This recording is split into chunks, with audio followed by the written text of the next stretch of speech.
वाली स्थिति नहीं है कम से कम। क्योंकि कहने के लिए मैं कहूंगा कि ये सबको पता है और जितने भी मीडिया के हमारे साथी भी जानते हैं कि बिहार के चुनाव पर वास्तविक मुद्दे पे किसी ने लाने की कोशिश की और उसको कलर देने का काम किया, वो प्रशांत किशोर का जिम्मा था।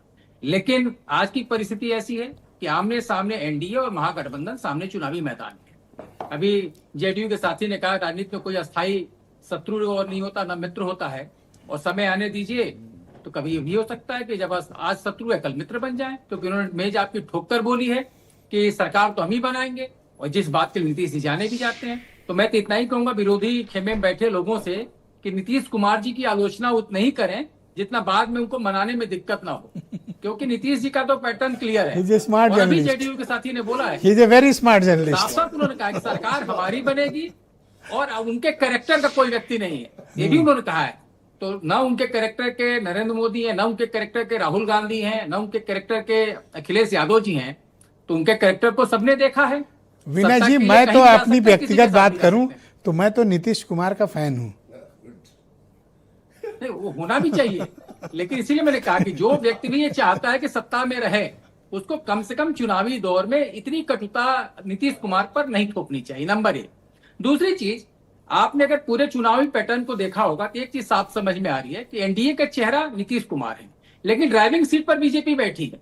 कहीं नीतीश कुमार नजर नहीं आ रहा है, न उनके मुद्दे, न उनके बात, न उनका एजेंडा। इस समय बीजेपी उसको लीड कर रही है। तो केवल एक वोट बैंक जो कहते हैं कास्ट को खत्म कर दिया गया है बिहार से, कास्ट बिहार की सच्चाई है कम से कम इस चुनाव में।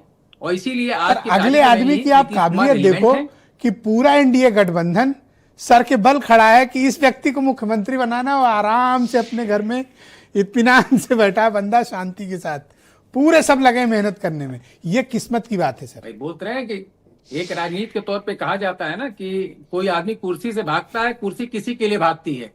तो नीतीश कुमार जी कहीं रहेंगे, कुर्सी दौड़ के उनके पास आएगी। ये कम से कम राजनीतिक दृष्टिकोण से बिहार की भी सच्चाई है, नीतीश कुमार की सच्चाई है। और नीतीश कुमार जब रहे ना रहे, उन पर रिसर्च होगा कि आखिर क्या उनके अंदर खासियत थी कि कोई व्यक्ति कितनी भी कटुता बोलता उनके बारे में। आप याद करिए वो दौर जब राबड़ी देवी मुख्यमंत्री थी, जब लालू जी थे, कितने कड़वे शब्द बोले गए थे। लेकिन जरूरत पड़ी तो गठबंधन हुआ ना, और खूब अच्छी अच्छी बातें हुई। और अलग होने के बाद एक समय में कहते थे मोदी जी के लिए कि ब्लोअर की हवा है, क्या क्या मोदी जी के लिए नहीं बोला। आज सब लोग मिलकर के नीतीश जी को मुख्यमंत्री बनाए हुए हैं और बनाने की तैयारी में है। तो परिस्थितियां साफ हैं। लेकिन सर, ऐसी राजनीतिक शख्सियत का इस देश में माल्यार्पण होना चाहिए, एकदम होना चाहिए। और दूसरी चीज कि प्रशांत कुमार आज की तारीख में, क्योंकि चुनाव आमने सामने हो रहा है, सीटें पाए ना पाए, लेकिन उनकी स्थिति कमोबेश नीतीश कुमार के प्रारंभिक राजनीतिक जीवन की तरह है, जब वो समता पार्टी लेकर आए थे और मात्र 7 सीटें जीतने में कामयाब हुए थे। लेकिन उसके बाद उनके प्रति लोगों का रुझान बना और बिहार में बने रहे, और सत्ता में देखिए किस तरीके से उनका वजूद है। सत्ता किसी के लिए मुख्यमंत्री रहे। लेकिन आज की तारीख में लड़ाई आमने सामने की है। जितना वोट प्रशांत किशोर काटेंगे उतना ही एनडीए को नुकसान होगा, एक तय है।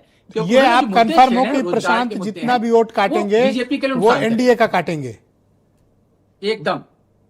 और वीरेंद्र जी भी हमारे साथ आ गए। का मुद्दा सत्ता के खिलाफ जाता है, भ्रष्टाचार सरकार के खिलाफ जाता है, महंगाई सरकार के खिलाफ जाती है। तो कम से कम आज की तारीख में प्रशांत कुमार जितना नीचे रहेंगे उतना ही एनडीए ऊपर जाएगा। और वीरेंद्र जी हमारे साथ मौजूद है। भाई वीरेंद्र